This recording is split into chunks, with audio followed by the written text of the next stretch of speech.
Подсказка от Вселенной. Давай посмотрим, что Вселенная хочет тебе сейчас передать.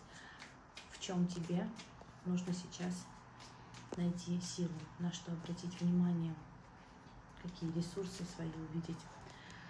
Первое, что хочет тебе передать Вселенная, заботься о себе.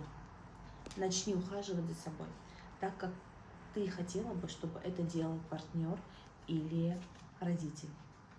Второе, что хочет подсказать тебе Вселенная, принимай решения самостоятельно. Научись опираться на свои чувства, на свое видение и на свои желания. Это будет самым верным решением в твоей жизни.